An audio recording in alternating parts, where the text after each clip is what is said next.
Hi, welcome. It is Monday, 6:30. Tropical Nomad, SpeakuP Monday. Of course, where else are you going to be, right? So tonight we have an incredible guest, Layla Khadri. Yes. You see? Yes. Even got down to the... Not easy. So we'll get to you in a second. So my name is Ian Bonnick. As you know, I'm the tourism architect. So what does that mean? It means that I create or tailor-made solutions for tourism boards and for tourism-related businesses, either in Bali or moving to Bali. And SpeakuP Monday, I think this is episode number 225 from memory. And what I love about this is that it gives people who are not living in Bali at the moment, and those who are living in Bali, but those who are not living in Bali, gives them a real understanding of the wonderful, colorful, interesting characters that live in Bali and call Bali home. So they look at it and go like, that woman is as crazy as me, I've got to go there. Or that guy is as nuts as me, I've got to go there. Bali is where it's happening. So we are unapologetically pro-Bali, right? So let's get us started. So now we went through this little line for you that may not be the line that you end up using. But if I asked you, you know, like, what is it that you do in one sentence, what would it be? That would be, I help people bring their genius into the world in a way that can generate real impact and real change. Got it. So this, you did good. It works, you did no? good. It works, right? I like that. So the first question that comes up is, why you? Why are you the person to do this? Nice. I like that question. Well, because in my experience, I am the only one that can take action. And I learned this from my mom, I think, that if you were going around the house and you saw that something that needed to be done, it was probably yours to do it. And I believe that that is the core of leadership, is we are the ones that realize something needs to be done, somebody needs help, something needs to change. And we not only have the awareness to see it and the courage to take responsibility and go about it, but in our lives we have learned ways, tricks, tools to do something meaningful. And when was the first time, or the time you remember first, maybe it's the same question, asked in a different way, who knows, but when was the first time, or when do you first remember, you know, where you realized, you know what, I'm actually pretty damn good at this? When was that? Talk us through it. 6 years old? No, I'm kidding. But probably, actually, I always had a really vivid imagination, and I always saw how things could be done. And I think I also I'm an artist, so I learned to find creative solutions for the problems around me in life. And I remember in specific one occasion, I was probably in my late teens or very early 20s, and I was at a dinner with family, and one of my younger cousins was choosing what college to study. And I had a conversation with her about the options that she had and what she wanted to be when she grew up and what was the best option for her to choose. And I remember very vividly that conversation, feeling, oh, I love this process of helping somebody see the possibilities in themselves and maybe make a more courageous choice than the one that, you know, the system will inspire you to do, or the safe career for the safe job, or, you know. So maybe that will be a first time for me. You know, sometimes, you know, people have the struggle, right, between, you know, this is what I do because I love to do it, and I think I'm good at it, but I won't charge for it, right? So then in that particular situation, we might say that you're not a professional. Yeah. Because you're not charging for your service, yeah. Right? Okay. So when did you first start to charge for your service, and how did that feel? You are great with your questions. I love that. So There is an amazing woman. She is a journalist and she has an amazing YouTube channel. Her name is Lilu Mase. And if you ever see this, Lilu, I send you all my love from my heart from Bali. We met many, many years ago. She was already well known, and we met at a Tantra retreat in Thailand. And one afternoon, we went to give a walk. I was very excited to be talking with the great Lilu. And we sat down at the cliff, and we started talking. And she asked me for a problem that she had in her life at the moment, and what would I do? And we did a whole session in figuring that out. And at the end, she looked at me and she said, you know that you are a great coach, and you should charge money for it. And this, I'm not kidding, was the first time that I put those two together in my mind. Back then, this was probably 2011. Coaching wasn't the thing that's now. I did not have any friends that were coaches, and I had never considered that that was going to be my thing. But that was the first moment where I thought, this is useful, and somebody I trust believes that I should charge money for it. And within a few months, the opportunity presented itself with somebody that needed help. I started charging $30 an hour, and I worked with her for a whole year, and it changed her life. And I mean, like, how did it feel? Oh my God! The first time that I put the price to the service, it was. You guys know what imposter syndrome is? Well, I had all of it. I had imposter syndrome running through my veins. I was questioning myself. Am I good enough? This is ever going to work? Is the person getting results? So the first few years of my coaching practice, I was over-delivering, probably to the extent that it will not be positive for the person I was coaching, because I was really wanting to help. Yeah, it's been a process. That's for sure. And then, so if I asked you to look back and say, or ask actually, you know, which of the experiences that at the time you felt were the hardest experiences that you faced, that you look back now and say, I needed to go through that? As a coach. As a coach. Whatever comes up. Organizing my wisdom and my experience. It's like, you know that you are talented, you know that you have things that can help people, you know that you have studied meditation, you have studied psychology, you have studied NLP, you have studied this and that, you have gone through life experience, but it's all so messy. You know, because I feel like as coaches and as entrepreneurs, we believe in ourselves and we believe we have something to give to the world, and then go figure, what do you do with it? It's this jungle, right? So for me, and I'm still working on it, I'll say with all humility, it's a work in progress, you know. Every day, every podcast, every session I give, I realize, oh, there is this other nuance that I can add to the content that I'm giving, to the process that I'm guiding people through, so that it gets more impactful and that is easier to understand and it is more dynamic. And it always comes back to that balance between what I will call the feminine, the force that moves through you, the inspiration, the part of you that wants to create and wants to give and wants to nurture, and the structure. Because that can be a waterfall that keeps on flowing, but it never goes anywhere if you don't harness it, if you don't know how to collect and guide and direct and be effective. And I feel personally, as a woman, as a Pisces, as an artist, this was something I kept on like spinning my wheels into, you know, like amazing ideas and great things, and then there was no structure for me to like follow through and land the ship every time. Okay, so now you didn't answer my question, but it was still a beautiful answer. I didn't? No, but we'll get to that in a second. So I just want to quickly say, Itchy, just letting you know that this microphone here isn't working for some reason. Just letting you know. But here's the thing: it's not necessarily about answering the question. It's about what's triggered by the question.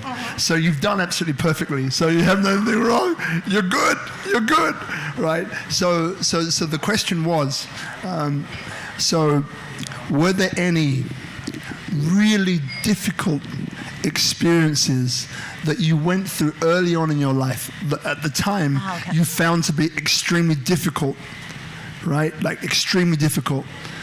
But then fast forwarding to the future, you kind of look back and say, you know what?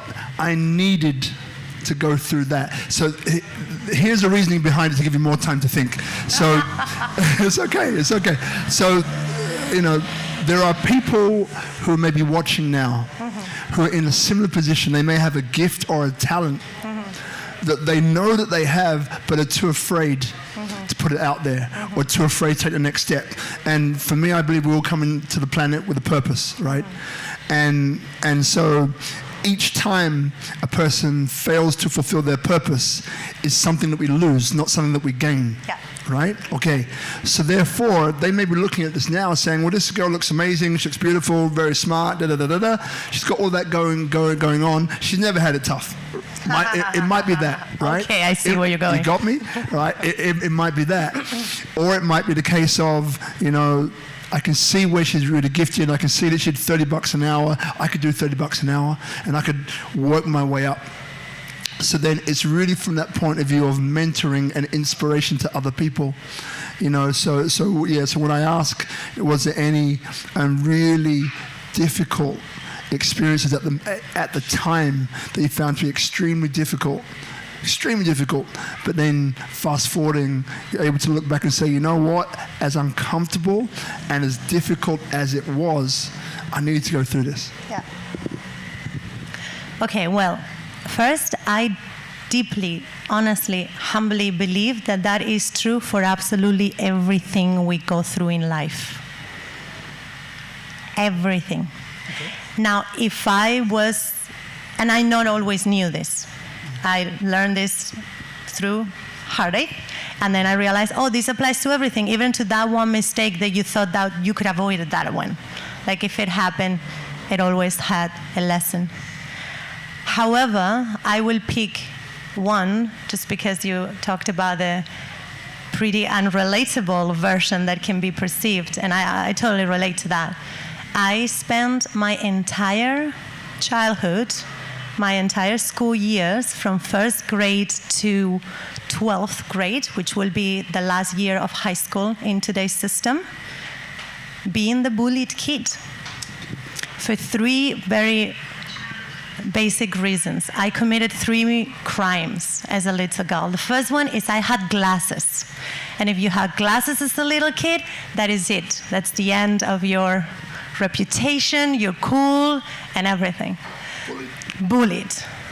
The second one is my father is Muslim from Morocco. I am from Spain. I was born and grew up in Spain. And my dad was a Muslim immigrant. And that is another crime that will get you bullied anywhere, unfortunately.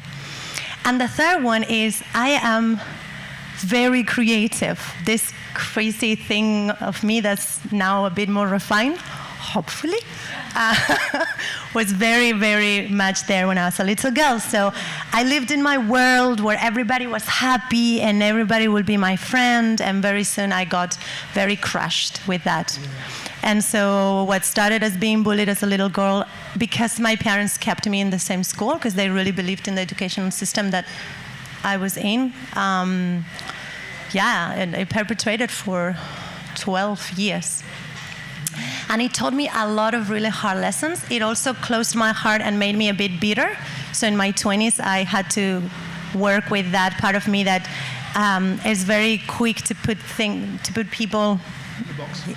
Well, to keep myself safe, doesn't get too involved. And then with this physical appearance, I figured out a very fast way to look unapproachable, so everything is safe. Because if you're not too close, you can't hurt me too much. Yeah. And in the last few years, I'm learning to scribble all of that and let my heart speak and allow myself to come close to people and really connect with people from the heart. at a first date. Doesn't have to wait until I know that you will be safe. Did I answer now? That was, yes, you did. that was an answer. That was an answer and a half. I think we need tissues here, please. Are you tissues? You know, it reminds me. There's this condition that I didn't know that I had for many years.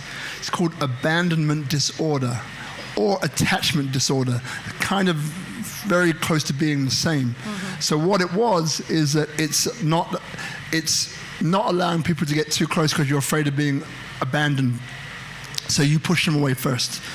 It's a lot deeper than that, but it comes up when you mention that. It was it's like this push me, pull you, and like get away. Got it. So then, why women? Because you mentioned earlier on that you work with women. Yeah. Like why not men? Or maybe you do work with men. But let's stick with. So why did you choose women to work with? Yeah, I've worked with men too, and I love working with men. And I believe that the work I do, there's a lot of men doing it very good with men. I love working with women because my particular healing with women, it's probably one of the most meaningful things of my life. Because yes, I was bullied in school, both by boys and girls, and it was always the girls that hurt. Because boys are boys, and the anyways are boys, and we anyways don't care, right? But it's when the girls don't love you when it really hurts. And then through studying somatic therapy and doing, I didn't jump from bullied to women's coach. I had a life to learn that we beat each other in our lives out of the fear of not being loved. And we learned that in school, and most of the girls that were bullying us, learning from their mothers, who learning from their grandmothers, who learning from a survival mechanism that has been programmed amongst the feminine in society, that is absolutely working against us and our success and our well-being. And deprogramming that within myself gave me really powerful tools to work especially with women.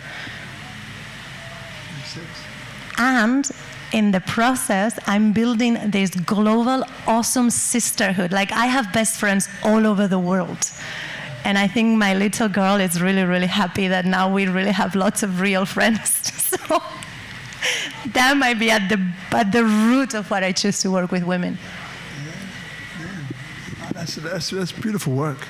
And so let's get into the work, right? So people are probably asking, okay, so I get a bit of background, a bit of history with you, Layla, right?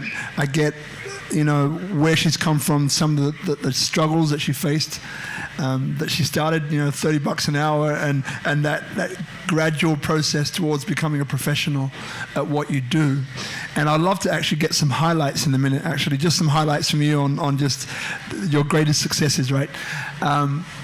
But what comes up is, it was just there. Why? We said earlier on that you have this mission for the world, right? So what I want to ask you first is to let people know what it is, and then explain to people why you're so driven by it. First, what it is, and then why am I so driven? Yeah. Okay, so if I will have to summarize my vision, my mission for the world. Thank you so much for fixing this, my friend. Sorry, you can't see me. There is a beautiful friend helping us to fix the mic down here.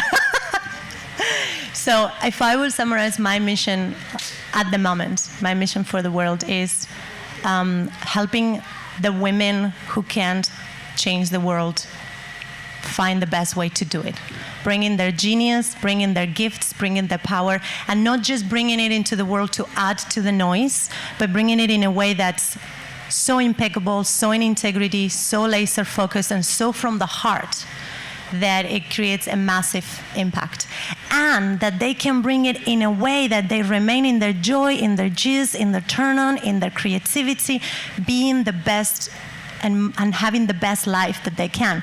Because nobody, it's not sustainable. Nobody can endure a mission that doesn't make you happy. Sooner or later, you're going to drop it. It's just, it takes a whole lot of a lot. And so making sure that the women who have the talent are finding the mics, finding the stage, creating the businesses, and bringing that into the world. Why? Because our world needs help. Do we all agree and that the world needs a little bit of help right now? And it seems like it's a very massive, complex problem, but the truth is there are solutions in every pocket. We go down the street and we cross with people every day that have the answer to most, if not all, of our problems and all of the world's problems.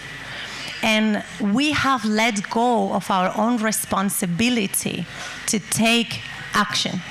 We got taught that problems in the country are fixed by the politicians, problems in economy are fixed by economists, problems in the environment are fixed by environmentalists, problems in health are fixed by doctors. And then the truth is, we don't take responsibility of anything. It's like we lived in a disowned reality. And that, for me, gets to change now. Because for first time in history, at least in the history that I know, we have pulled the veil out. And we are seeing who is in power and what they know, what they want, their agendas, and what they're doing. I don't need to say anything else about that. And so it's time that, I take responsibility over my health for what I need to educate myself and find the people that knows about health. And I take responsibility over my mind and the thoughts I have and the beliefs I have. And so when women and men, when humans remember who they are, find their genius, and find a way to become their own authority, their own sovereign beings, then they start creating the world that we all actually want to live in, but that we are all waiting for somebody else to create. And I feel like it's go time. Well, team Layla, who's in team Layla over here? Yeah, the hands are up. Team Layla. Love it. So when it comes to the work that you do, so maybe the people watching saying, okay, I get all of that now, but what is the nature of the work that you do? I get that one sentence, that's great, but what does it actually mean? Yeah. So can you maybe talk us through what you do, how you do it, maybe some of the tools that you use, and so on? Yeah. Fantastic. So everybody know who the X-Men are, right? X-Men and X-women. So I believe that the work I do is like an X-Men training academy. Meaning, you get to train your mind, your body, your emotional intelligence, and your connection to spirit, to source, in order for you to be in full authority, in full sovereignty of who you are. How? I work in 3 levels, always, every aspect, every step of the journey, from figuring out who I am and what is my gift, what is my talent, what is the thing that I bring to the world, all the way to being sitting in my empire and I've built my business and I'm serving others. The whole process, we go through mind, body, and emotion. And we tweak things, we change, we train, we awaken our abilities to show up as integral human beings. First chapter, we work with the mind, just because the mind is always the lousiest, so we need to take care of her the first, otherwise she's bugging the whole time. And we work in the mind from the perspective of understanding how to use the mind and how to have a mindset of leadership. Then we trickle into the level of the body, and the level of the heart, the emotions. So mind into the heart, the emotions. And at emotional level, we find out what is the feeling that I am here to create in the world. So I have some beautiful women in the audience that are also doing women's work. And they have a mission to create in the world the feeling of empowered women. That's a very particular feeling. It's a very particular flavor. Once we understand that at an emotional level, how do we transmit it to the world? It's through our branding. I never understood branding until I looked into the emotions deeper, and I realized that branding is how I create a world where people can feel the way I feel, whether it's through my colors, through the message I give, through the embodiment I have. There is a feeling that you generate in the person that's receiving you. And when that is accurate and in alignment with who you are, it's really potent. I mean, that's why the best companies in the world, you end up buying their products and you don't even know why you're buying that product. It's because they're making you feel a certain way. Let's just use that tool consciously. And then last but not least, we drop into the body. And in the body, this is the newest part of my training and a key that I found in the latest part of my life, which is marketing. Again, I didn't understand marketing. For me, marketing was this heavy, boring thing that you have to do so that you can put your stuff out there in the world.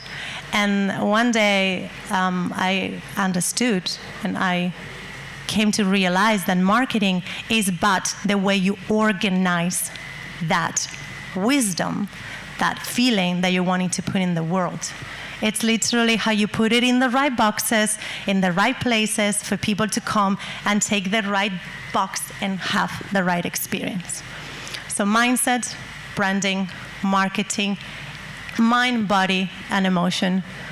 And it's a whole journey from I know I have something to give to the world to this is me. This is my business. This is my brand. This is my movement. This is my creation. And it feels, tastes, looks like you, and it provides the transformational experience that your wisdom can generate in the world. And I love it so much. Take a breath. You want some water or something? You let us know. I'm good for now. You're good for now? Yeah. Okay. So, all right. So we've got an idea of the work that you do. So is there any periods of time, I know it's hard to say the average period of time is, but for the people who you work with and take through this process, 6 month process? Yeah. And I'm very glad you asked this because we tend to think that everything takes longer and is harder than it actually is. Our lives are not so long. We are around, like, let's say 150 years. We're like really, really good with our health. Things can move really fast and exponentially faster in today's world. In 6 months, if you know who you are and you know what you want to bring to the world, in 6 months, you can be doing it.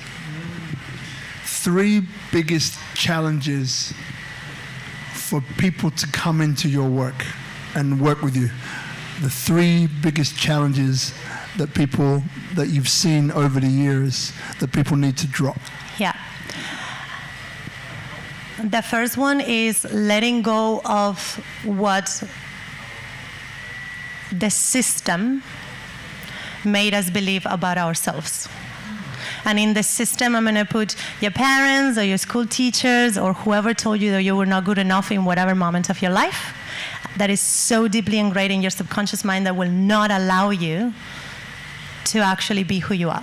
You can call it imposter syndrome, you can call it insecurity, lack of self-confidence. There's many names to that part of us that says, I am not good enough. That's the biggest one.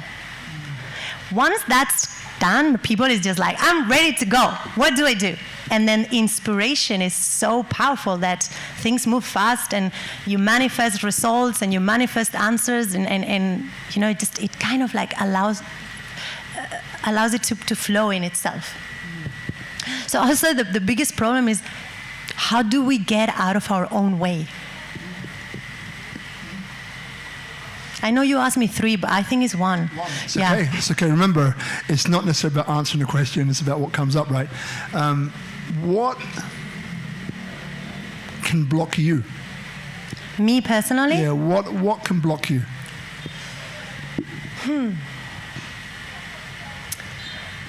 My desire to do too many things.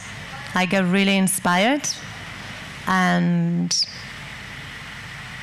yeah, I'm learning to, you know, when you're running on a horse and the horse gets like really, really excited and you have to like control that place between release enough so that the horse can run, but control enough so that you are in control.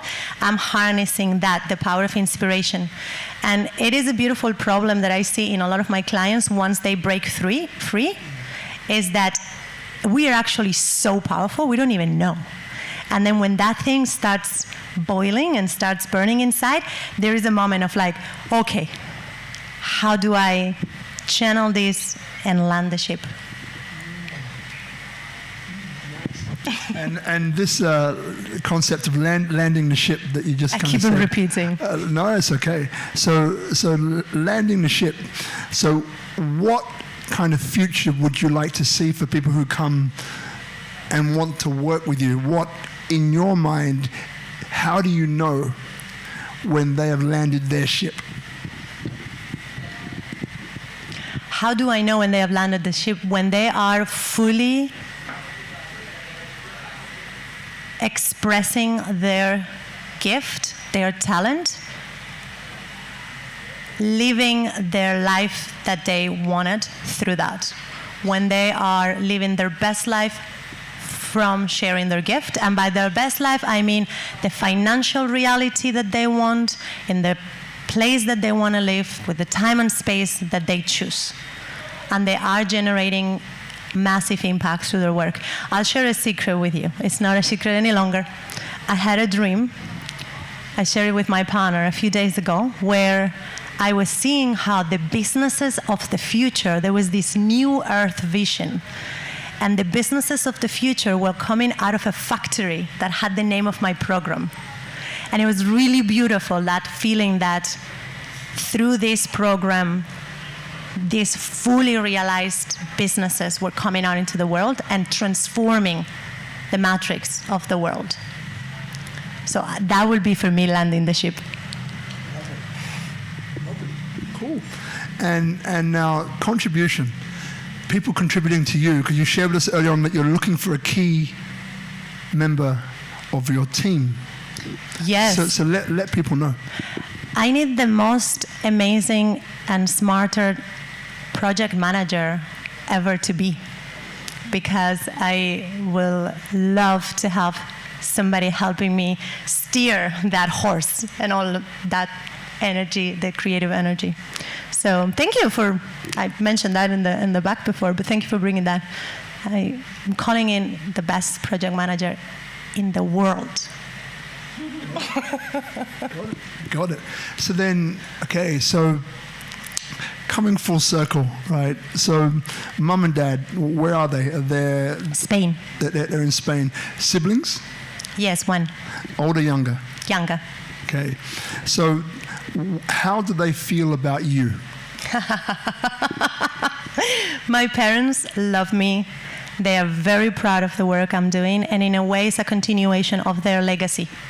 They equipped me with the tools to wake up to my power fairly good. How do they do that? By not medicating or vaccinating me, by giving me the right education, the right diet, by not allowing me to consume TV until I was, I think, in my teens, and always protecting my mind so that it will grow in its own and it will learn to think rather than just to consume information. And they chose a school that, even though put me through bullying, really equipped me to be a free thinker. Nice. Yeah. And so, is there anything else that comes up for you that you'd like to talk about, or that you'd like to bring up, or a question that comes up? I think I would like to take the opportunity that you are bringing me of being heard to encourage everyone, and very especially my sisters, every woman that watches this, to take a moment, maybe after we finish, and ask yourself, what is your contribution? What did you came to do in this world? Why were you born? What is the gift that you can give the world right now? And no gift is too small. Everything is a key piece of the matrix of our reality. And once you ask yourself the question, what did you come here to give? then ask yourself, what is the first step that you can take today in order to give that gift? And the first step might be just to accept it to yourself.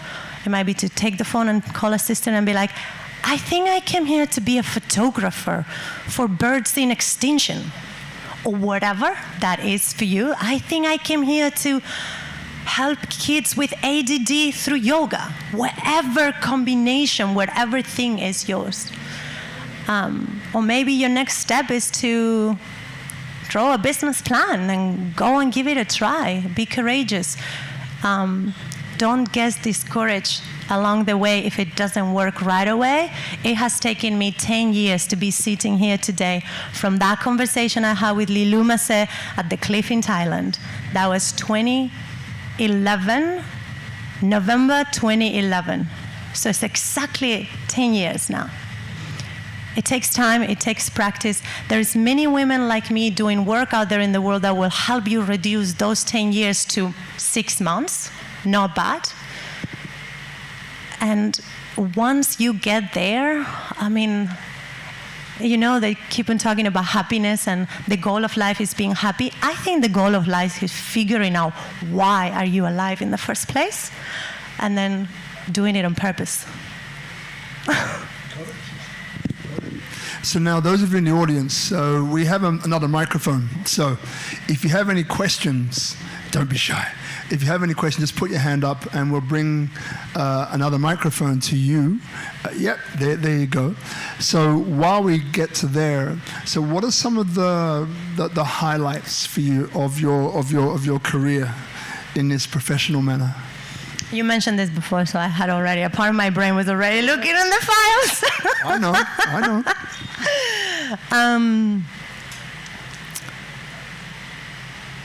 I was on stage.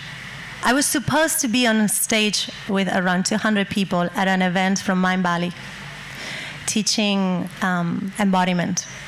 And 5 minutes before I go on stage, Vision Lakiani, which is the founder of Bali, calls me and says, hey, you are up on the big stage. So we went from 200 people to over 2,000 people in amphitheater.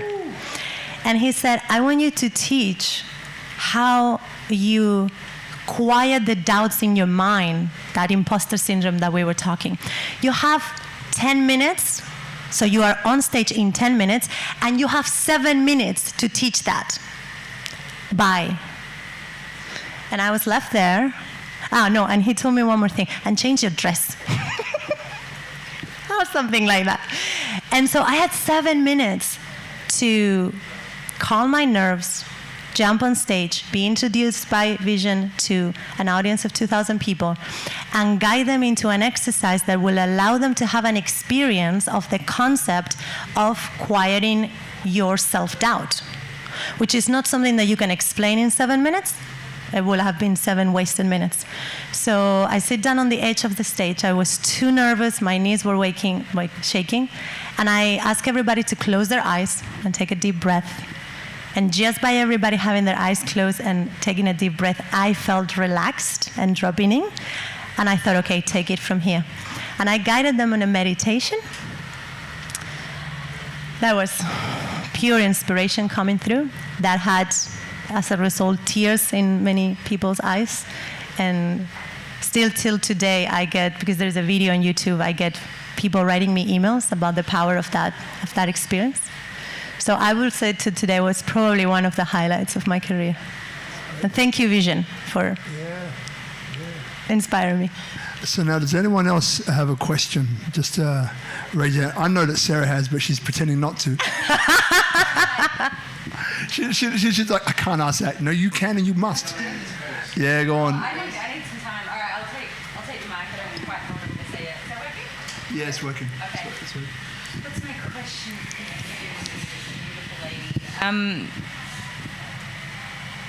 I think you inspire by how you be. Like I've only just recently met you, but you walk into a room and you have this confidence and you're so in yourself and you're so kind of sure of who you are. This is how you come across to me. How do you work with your clients to, what are some of the things that you really do with them that helps them embody that within themselves? Yeah, thank you. That's a great question. Experience. Experience.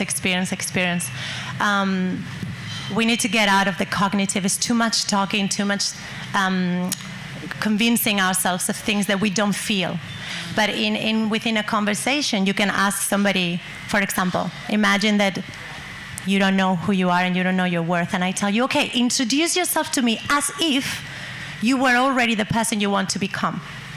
And now I'm going to hold a space for you for a few minutes while you feel very uncomfortable saying, well, I am a feminine leadership coach and I help women with their businesses. And there's this part of you that doubts so much that's going to have the experience of that's not true. But through the experience, we can work on that versus explaining you that, oh, you can do this and it is in you and you have a talent. Rather just create experiences. And we can create experiences literally speaking with somebody over the phone. We can create experiences for each other in many ways. I mean, you're a great experience creator. That's how I met this woman. That's beautiful. Also, one thing that's also coming to mind is that I feel you beautifully embody as well, like your sexuality in a way that is powerful and not, I don't know the word I'm looking for here. It's not, pardon? Overt. Yeah, you're in your sexuality in a way that I feel is inspiring, even the way you portray it on social media. I would love to know even a little bit of a journey you've been on with that, or how you find that beautiful line of being empowered and being in your sexuality without it being overt, without it being for show, without it being from a place of needing validation or attention. You know, there's a purity to it. I love that question. And I think, and I want to make sure that I'm understanding it right, there is a without manipulation, would you say? Yes. Without using my sexuality for something. Yes, it's like embracing your sexuality purely for the enjoyment of it's part of me, it's part of life, it's so natural and beautiful, rather than sometimes I would say how we see women use it on social media and things where that you can feel there's an undercurrent. It has an agenda. It has an agenda. Yeah. Thank you. I love this question. And I'm going to talk with women right now, but it applies to gentlemen as well. Once a person takes ownership over who you are, you have to take ownership over your sexuality, because we are sexual biological beings. We are born out of sexuality and we create new life through sexuality. And as women particularly, our consciousness is directly connected with our sexuality. Meaning, for you to feel self-confident right now to even grab the mic and ask me a question, your brain has a specific amount of dopamine, serotonin, norepinephrine, prolactin, and a lot of other chemicals which are cooked in your sexual organs.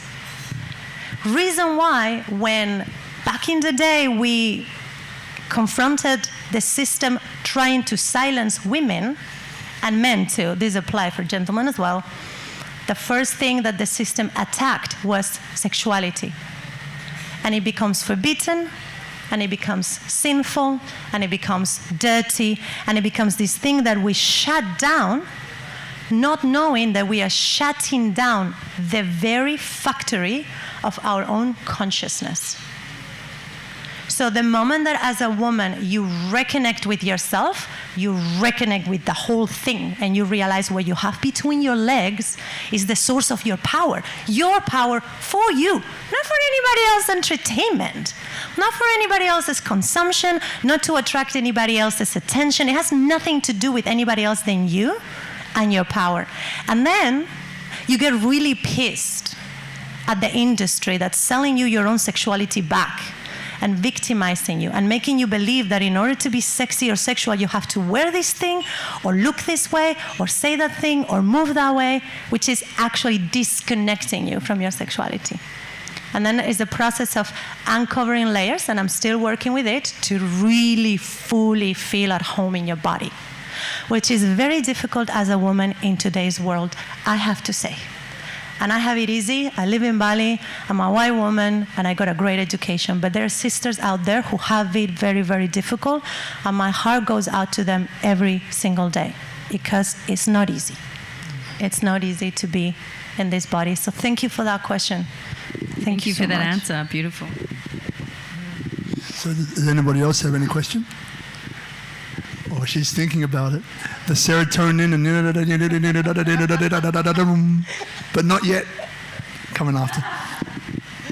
It's very refreshing. Thank you. I have several questions. Great. First of all, it's interesting you come from Spain. I was talking to my friend just before and said, where could this lady come from? And first we thought maybe Eastern Europe. Because you speak from the heart. I think that's number one. And I feel we're actually on the planet for various reasons. Most people don't know why they're here. And I think it's refreshing to hear that you know, and Robert, obviously, I know for a little while, he understands that as well. When I arrived on this planet, I knew what I was going to do when I was 7 years of age. Nice. But we're all here to serve each other. And we need to step away from, I have nothing against money as such, because I probably have seen more money you can ever dream of, because I was involved in the printing of banknotes. And I understood what was going on between governments and the printers and what have you had to be done. So whenever I take 100,000 rupiah note, I regret to say that this is blood money. Always keep in mind, whenever you take a banknote in your hands today, this is blood money. We're not here for exploiting each other. We're here to serve each other. And one thing we have forgotten over all those years is have gratitude towards each other. It doesn't matter who you are, what you are. It doesn't matter which body you're in and what have you. You can be beautiful. You can be not so smart as the other one and what have you. But we need to look at each other as equals. And the more we look at from that perspective, this becomes very irrelevant. It was, I think, a week ago we were here, we're talking to another very interesting gentleman, and I feel this whole thing of this will disappear. Okay? Very, very, very soon. Okay? Sooner than we would like to know. Most people have no idea what's going to unfold. I think we're just still suffering on this hypnosis and on this, what we call it, a plandemic instead of a pandemic. And I would say we're going to really see things making huge changes. So we need to all be aware, and coming back to one thing, we're here on this planet for a very, very, very good reason. And everyone deep down knows it. But it needs to be driven out of us. And so hence, each time I meet you, I meet Robert, I meet whoever I meet from time to time, there may be that moment I meet the person and maybe just we give each other quickly that hand or what have you. That moment, we may give that person just the hands up and say, hey, you're going to be okay. And vice versa in return. So the little things we do can build into a rainbow at a later date. Or maybe even on that moment of time, it becomes a miracle within a matter of minutes or hours. So I'm glad to hear your voice here, and I feel you're empowering a lot of people in here, and of course whoever watches it. So thank you for coming along and sharing it with us. Thank you so much for that. I didn't hear the last word because one thing we have in Bali is very lousy motorbikes. But yeah, I resonate with what you share. And on the note of the money, letting the bike pass. Inspiring everybody to educate themselves in what cryptocurrency is, because we are about to see a massive change in the way we handle worth and value. You know, we could go down that rabbit hole today, I'm but far from being an expert. Very far. It's all good.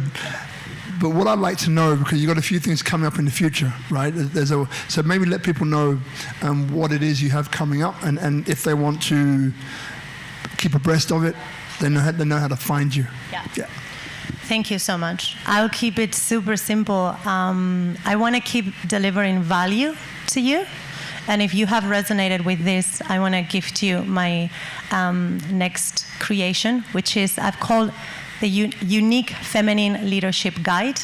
And it's basically a manual of what I just spoke about, laid out in a very simple, very beautiful, and very easy to apply system. And it comes in the form of a downloadable. You can go to uniquefeminineleadership.com. Now, unique is written as if you, Nick, not just with you, but with Y-O-U, unique. And the name comes from that belief that we are all unique and what we have in our uniqueness is potent. So uniquefeminineleadership.com, that you can download this guide and totally for free. Read it, feel into it, apply it to your life. Write me an email and see how it works for you, where it doesn't work, where do you need more help. Share it with your friends. And if you want to know more about me, you can always, at the back of that, write me an email, go check my website or my social media. It's all Layla Khadri. I think this is written somewhere here.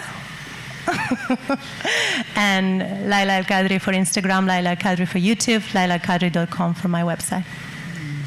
And you know, so we're going to conclude the show fairly soon, but to let you know, we end it with the guest, right? So in other words, maybe there's something that you want to reiterate or something that maybe you haven't mentioned yet, something you'd like to leave people with.